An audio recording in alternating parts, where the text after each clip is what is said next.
Hello दोस्तों, तो आज मैं आप लोगों के लिए एक्सप्लेन करने वाला हूँ टेल्स ऑफ हर्डिंग गॉड्स के एपिसोड को।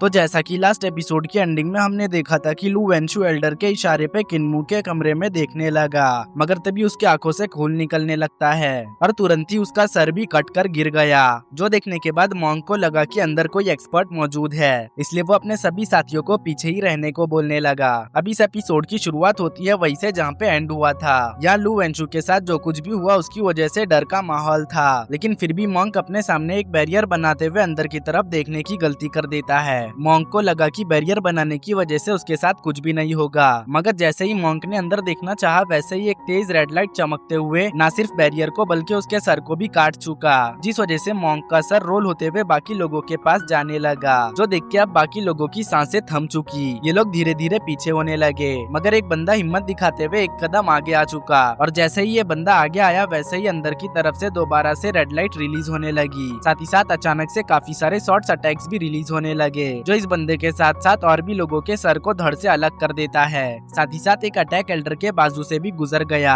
हालांकि एल्डर ने अटैक को डॉज तो कर लिया था, मगर बाजू से गुजरने की वजह से उनके गाल पे एक कट लग जाता है। इस तरह के एक्यूरेसी और पिन पॉइंट शॉट अटैक्स को देखने के बाद एल्डर कहने लगे कि क्या जबरदस्त शॉट इंटेंट है। जो सुन के इमोशन पैलेस की इमॉर्टल लेडी एल्डर से पूछने लगी कि आखिर आपने अभी क्या नोटिस किया, जिसपे एल्डर कोई भी जवाब न देते हुए सीधा डेड बॉडीज को देखने लगे और बताने लगे कि इनकी आंखों को देखो, मरने से पहले इन लोगों ने अंदर कुछ देखा था। आखिर क्या हो सकता है जो इन लोगों ने अंदर देखा? क्या ये कोई पेंटिंग है? जो सब कहते हुए एल्डर को समझ आ चुका कि यकीनन अंदर एक पेंटिंग है जो सबको मार रहा है। एल्डर को ये बात इस वजह से पता चली क्योंकि ये पूरी जगह एल्डर के स्पेस फोल्डिंग मैजिक के अंदर है, इसलिए यहाँ मौजूद हर एक चीज का एल्डर को इल्म है। अब पेंटिंग के बारे में मालूम होते ही बैगर सेक का बंदा गुस्सा हो जाता है और फौरन ही अपने धर्मा फॉर्म को समन करते हुए किन्मू के घर पे अटैक करने जाने लगता है, क्योंकि उससे ये बात जरा भी हजम नहीं हो रही थी कि एक पेंटिंग ने उसके इतने सारे साथियों को कत्ल कर दिया। अटैक करने के साथ साथ वो कह रहा था कि एक पेंटिंग ने हमारे इतने सारे साथियों को मार डाला, इसलिए अब मैं उस पेंटिंग के साथ साथ इस पूरे घर को उड़ा दूंगा। ये सब देख के एल्डर बैगर सेक के बंदे को रोकने लगते हैं, ये कहते हुए कि ऐसा मत करो, वो पेंटिंग तुम्हें भी खत्म कर देगी। अभी उनका ये कहना ही था कि तभी बैगर सेक के बंदे के अटैक की वजह से घर का दरवाजा टूट गया,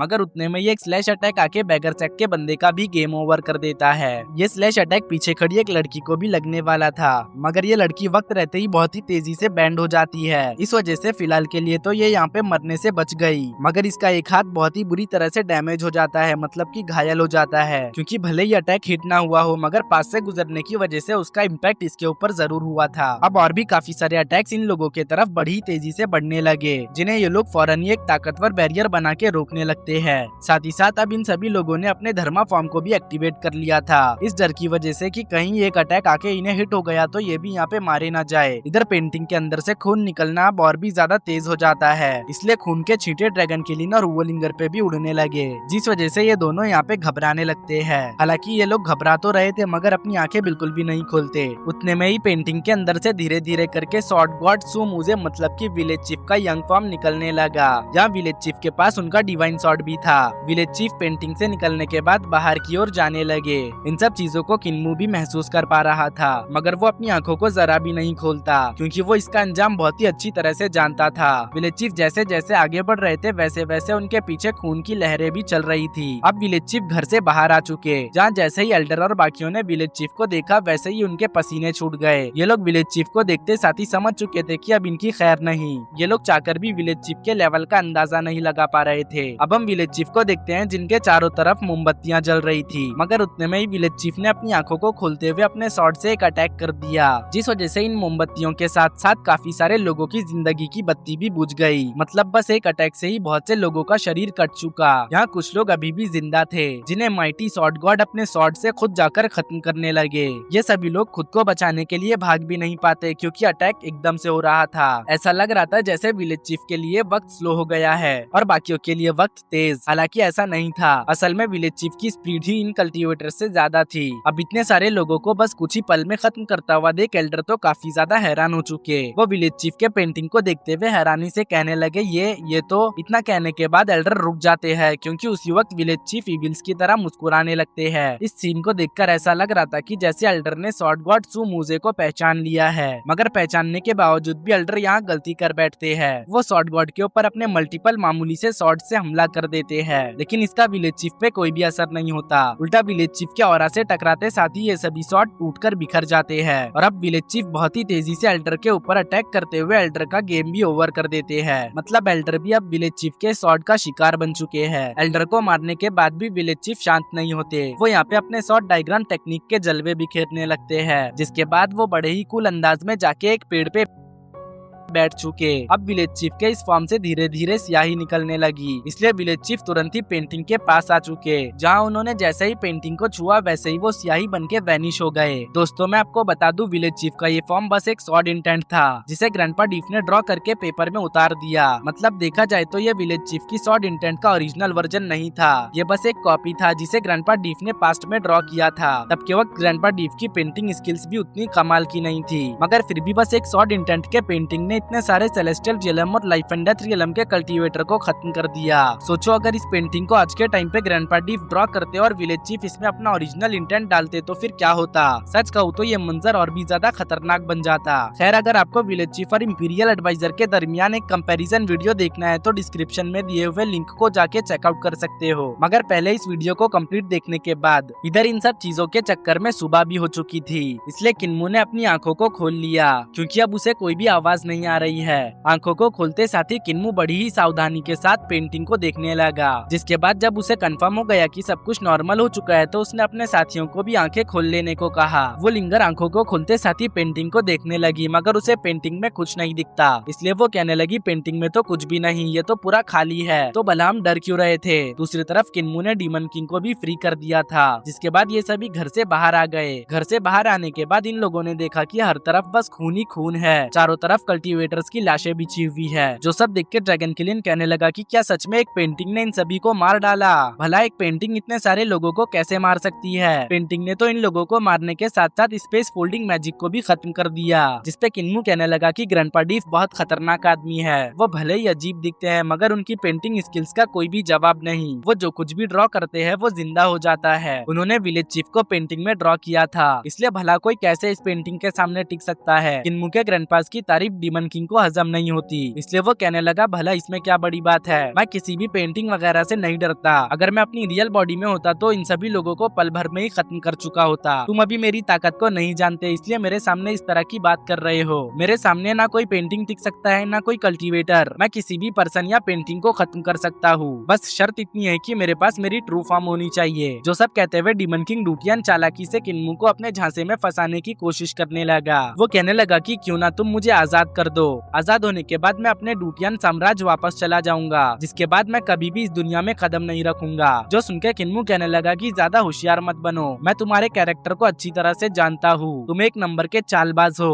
किसे पता आजाद होने के बाद तुम इस दुनिया में छुप जाओ और छुप के अपने डीमंस को यहाँ पे समन करो। वैसे भी तुम्हें इस स्पेस फोल्डिंग मैजिक का स्ट्रक्चर पता था, मतलब तुम इस मैजिक का तोड़ भी जानते थे, मगर तुमने मुझे तोड़ नहीं बताया, इसलिए भला मैं तुम पर भरोसा कैसे कर सकता हूँ। जो सब कहते हुए किन्मू अपने स्वॉर्ड का यूज करके पेड़ पे लगे हुए लालटेन को निकाल लेता है, जिसके बाद उसने इसे बुझा दिया। ये सब देख के पीछे डीमन किंग भी समझ चुका था कि किन्मू को बेवकूफ बनाने में कोई भी भलाई नहीं, उसे अब यहाँ पे किन्मू का भरोसा जीतना होगा। हो सकता है तब जाकर उसके पास यहाँ पे आजाद होने का कोई ओपनिंग क्रिएट हो जाए। अब किन्मू ड्रैगन किलियन के पास आके इससे कहने लगा कि तैयार हो जाओ, हमें कुजी माउंटेन रेंज को रात होने से पहले ही क्रॉस करना है, क्योंकि रात होने के बाद हम डाजू कॉन्टिनेंट में नहीं जा सकते, इसलिए उजाले में ही हमें डाजू कॉन्टिनेंट पहुँचना होगा। जो अभी किन्मू का कहना ही था कि तभी ड्रैगन किलियन का पेट गुड़गुड़ करने लगा, मतलब कि उसके पेट में चूहे कूदने लगे। इसलिए वो किन्मू से कहने लगता है कि अब तक हमने नाश्ता नहीं किया, क्यों ना सफर को शुरू करने से पहले हम नाश्ता कर ले। अगर आज क्रिम्सन पिल के बजाय कुछ और मिल जाता तो मजा ही आ जाता। वैसे भी रोज रोज एक ही चीज खा खा के मैं बोर हो चुका हूँ, तो अगर आज के दिन स्प्रिट पिल्स मिल जाते तो काफी अच्छा होता।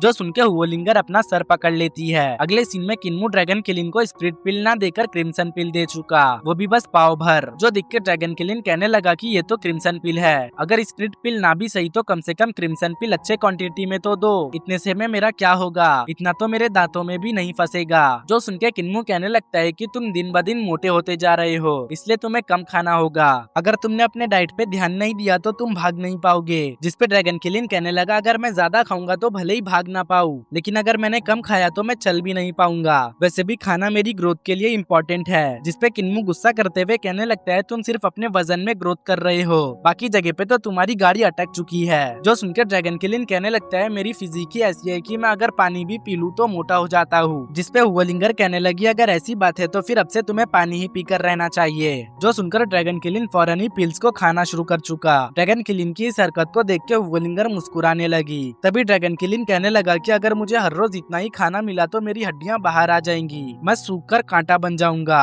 ड्रैगन किलिन के बकवास को सुनकर हुवलिंगर से रहा नहीं जाता, इसलिए वो गुस्सा करते हुए कहने लगी बेवकूफ बकवास बंद करो और जो मिल रहा है उसे फटाफट खाओ। हुवलिंगर को गुस्सा करते हुए देख ड्रैगन किलिन ने तुरंत ही इस प्लेट को सफा चट कर दिया, मगर फिर भी वो प्लेट को चाटना बंद नहीं करता। जो देख के किन्मू कहने लगा बस कर पगले, अब क्या प्लेट भी खाएगा। जो सुनते ही ड्रैगन किलिन प्लेट को चाटना बंद करके तुरंत ही किन्मू को लेके यहाँ से जाने लगा। वहीं किन्मू को कुछ एहसास हुआ, इसलिए वो पीछे की ओर मुड़ के देखने लगता है, मगर उसे पीछे कुछ भी नहीं दिखता। इसलिए वो अपने डिवाइन आई टेक्निक का यूज करते हुए पीछे देखने लगता है, तो उसे पता चलता है कि लॉन्ग जियाओनन तो इसी तरफ आ रही है। ना सिर्फ लॉन्ग जियाओनन बल्कि उसका पूरा ग्रुप भी इसी तरफ बढ़ रहा है। इसलिए किन्मू कहने लगा कि फौरन ही अपनी रफ्तार तेज करो, दुश्मन अभी भी हमारे पीछे है। लॉन्ग जियाओनन का ग्रुप इसी तरफ तेजी से आ रहा है। जो सुनकर हुवलिंगर कहने लगी क्या उन लोगों को न्यू ईयर के लिए घर नहीं जाना, जो वो लोग इस तरह से हमारा पीछा कर रहे हैं। जिसपे किन्मू कहने लगा कि ये लोग मेरे साथ साथ एम्परर को भी मारना चाहते हैं ताकि ये लोग अपने कठपुतली क्राउन प्रिंस को गद्दी पे बिठा सके, मगर इंपीरियल एडवाइजर आने के बाद यकीनन वो क्राउन प्रिंस को गद्दी से उखाड़ फेंकेंगे। लेकिन अगर इंपीरियल एडवाइजर ऐसा नहीं करते तो मैं ऐसा करूंगा, जिसके बाद एडवाइजर को मैं फोर्थ हेवनली किंग की पोजीशन के लिए इनवाइट करूंगा। किन्मू की बातों से पता चल रहा है कि किन्मू बहुत ही आगे का सोच के चल रहा है। वो इंपीरियल एडवाइजर को अपने इन्फ्लुएंस में लाना चाहता है, जिसके लिए किन्मू ने अभी से ही सोचना शुरू कर दिया है। अब किन्मू कहने लगा सच कहूँ तो मैं पर्सनली एम्परर को मरता हुआ नहीं देखना चाहता। मुझे समझ नहीं आ रहा कि आखिर इतना सब कुछ होने के बावजूद भी एडवाइजर अभी तक अपीयर क्यों नहीं हुए। भला एडवाइजर ऐसा क्या कर रहे हैं कि वो नेशन और एम्परर को भी बचाने नहीं आ सकते। क्या इस जगह पर कुछ ऐसा कीमती है जो नेशन और एम्परर से भी ज्यादा कीमती है। जो सब कहते हुए हमारा ये सीन यहीं पे कट हो गया। अगले सीन में हमें कुजी माउंटेन रेंज दिखाया गया, जहाँ किन्मू अपनी टीम के साथ आ चुका। ये जगह बहुत ज्यादा अजीब थी, इसलिए किन्मू अपनी टीम को सावधान करते हुए कहने लगा कि ध्यान से कदम बढ़ाना, यहाँ पे मुझे कुछ अजीब लग रहा है। इस जगह को गॉड्स और डीमंस का ब्लड गंदा कर रहा है। ऐसा सिनेरियो मैंने डार्क वर्ल्ड में देखा था। जो सुनकर डीमन किंग डूटियन इस जगह को चेक करते हुए कहने लगा कि गॉड का ब्लड लाइफ को रिप्रेजेंट करता है, वो यहाँ की मिट्टी को स्पिरिचुअल एनर्जी प्रोवाइड कर रहा है। लेकिन डीमन ब्लड जो डेथ को रिप्रेजेंट करता है वो यहाँ की मिट्टी को मार रहा है, मतलब कि जो कुछ भी यहाँ पे ग्रो हो रहा है वो मर जा रहा है। जो सुनकर किन्मू कहने लगा कि कितनी अजीब बात है, क्या होगा अगर डीमन और गॉड ब्लड दोनों एक ही बॉडी में हो। जिसपे डीमन किंग डराते हुए कहने लगा कि ये एक खतरनाक डीमन हो सकता है। डीमन किंग के डराने की वजह से हुवलिंगर सच में यहाँ पे डर चुकी, इसलिए वो किन्मू से कहने लगी हमें किसी और रास्ते से चलना चाहिए, ये रास्ता मुझे जरा भी ठीक नहीं लग रहा। जिसपे किन्मू कहने लगा कि हम किसी और रास्ते को नहीं अपना सकते, हर तरफ डिवाइन वेपन्स बिछे हुए हैं, हमारी एक गलती और वो डिवाइन वेपन्स हमें खत्म कर देंगे। इकलौता यही रास्ता है जहाँ का डिवाइन वेपन डिस्ट्रॉय हो चुका है। अगर हमें डिवाइन वेपन से बचना है तो इसी रास्ते से चलना होगा। जो कहने के बाद किन्मू अपनी टीम के साथ आगे बढ़ गया, जहाँ उसे आगे काफी सारे डीमन सीलिंग टैबलेट्स दिखे, जिनको देख के किन्मू कहने लगा कि ये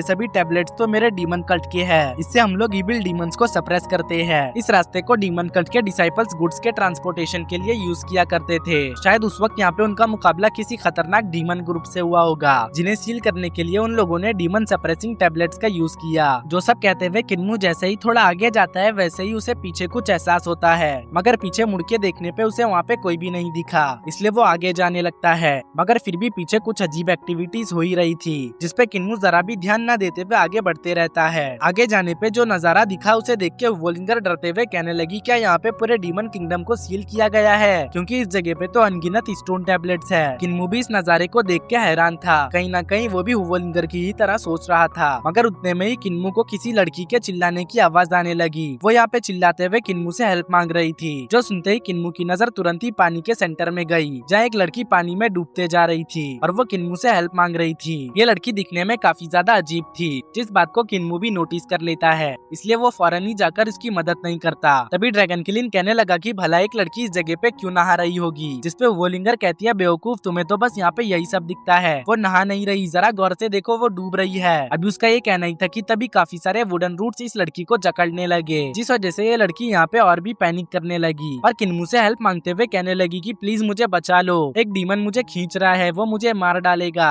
जो सब कहते हुए वुडन रूट्स ने लड़की को पानी के अंदर खींच लिया। वहीं किन्मू तो बस एक ही जगह पे खड़ा था, मगर तभी अचानक से ये पूरी जगह चेंज हो गई और किन्मू को अपने सामने वही लड़की दिखाई दी जो अभी किन्मू को बहुत ज्यादा अजीब लग रही थी और किन्मू से हेल्प मांग रही थी। मगर इस मर्तबा तो उसके हेल्प में वो पुराना वाला पैनिक नहीं था। अब वो यहाँ पे काफी ज्यादा स्वीट और आकर्षक वे में हेल्प मांगने लगी। ऐसा लग रहा था कि जैसे वो किन्मू को रिझाना चाहती हो, मतलब कि सेड्यूस करना चाहती हो। वहीं बाहर की तरफ किन्मू को एक ही जगह पे भूत की तरह खड़े हुए देख वोलिंगर और ड्रैगन किलिन को कुछ भी समझ नहीं आ रहा था। उतने में ये वुडन रूट्स किन्मू के पास आने लगे और ये सभी अचानक से उसी लड़की में बदल गए और अब ये सभी लड़कियां हेल्प मांगते हुए किन्मू से लिपट जाती है, या यूं कहूँ कि ये किन्मू को जकड़ने लगती है। दरअसल ये सब चीजें किन्मू के माइंड में हो रही थी और ये किन्मू को अपनी तरफ बुलाने का इल्यूजन था, जिसमें किन्मू फंसता हुआ भी दिखाई देने लगा क्योंकि किन्मू आगे की तरफ बढ़ने लगता है। जो सब यहाँ पे ड्रैगन किलिन और वोलिंगर भी देख पा रहे थे। वो किन्मू को बचाने तो जाते हैं मगर वुडन रूट्स इन्हें बीच में ही रोक देते हैं। अब इधर किन्मू अचानक से एक जगह पे आके अपनी आंखों को खोल लेता है और एक रूट पे अपना पैर रख देता है, जो इल्यूजन में ऐसा दिख रहा था जैसे किन्मू ने इस लड़की का गला पकड़ लिया हो। तो इसीलिए किन्मू पूछने लगा कि चलो बताओ मैंने तुम्हारा पैर पकड़ा है या हाथ। तो ये लड़की कहने लगी तुम खुद क्यों नहीं गैस करते। जो सुनकर किन्मू कहने लगा कि बाहर जो ट्री है वो मर चुके हैं लेकिन इसके रूट्स जमीन के अंदर जिंदा है। ये पूरा लेक डीमन और गॉड ब्लड से बना हुआ है, मगर अब इसमें कोई भी डीमन या गॉड ब्लड नहीं क्योंकि इसे एक इनॉर्मस रूट डीमन ने एब्जॉर्ब कर लिया है। जो सुनकर वोलिंगर कहने लगी इसका मतलब ये सभी स्टोन टैबलेट्स बस एक बड़े रूट डीमन को सील करने के लिए यूज किया गया है। उतने में ये लड़की पानी से बाहर आते हुए कहने लगी कि तुम डीमन कल्ट वाले बहुत ज्यादा चालाक होते हो। जो सुनकर वोलिंगर बड़े ही एटीट्यूड में कहने लगी कि तुम गलत समझ रही हो, किन्मू डीमन कल्ट का डिसाइपल नहीं लीडर है। जो सुनते ही इस लड़की को काफी ज्यादा गुस्सा आ जाता है और अब ये लड़की बाहर आते हुए कहने लगी कि 600 साल पहले भी एक लीडर था और अब भी एक लीडर है। इस रास्ते को तुम लोग यूज करना कब का बंद कर चुके थे, मगर फिर भी उस लीडर ने मुझे यहाँ पे कैद करके रखा। सदियों से मैं यहाँ पे कैद हूँ और अकेलेपन से लड़ रही हूँ, मगर लगता है अब मेरा बदला लेने का वक्त आ चुका है। जो सब कहते हुए ये रूट डीमन यहाँ पे अपने काफी सारे रूट फॉर्म्स को समन कर लेती है और अब इसके जुबान पर बस एक ही लफ्ज था और वो था बदला। मगर बदला लेने से पहले ये एपिसोड यहीं पे एंड हो चुका। तो अब देखेंगे नेक्स्ट एपिसोड में कि रूट डीमन बदला ले पाती है या नहीं, क्योंकि देखा जाए तो वो यहाँ पे स्टोन टैबलेट्स के जरिए सील है, इसलिए वो बदला कैसे लेगी ये तो हमें नेक्स्ट एपिसोड में ही पता चलेगा।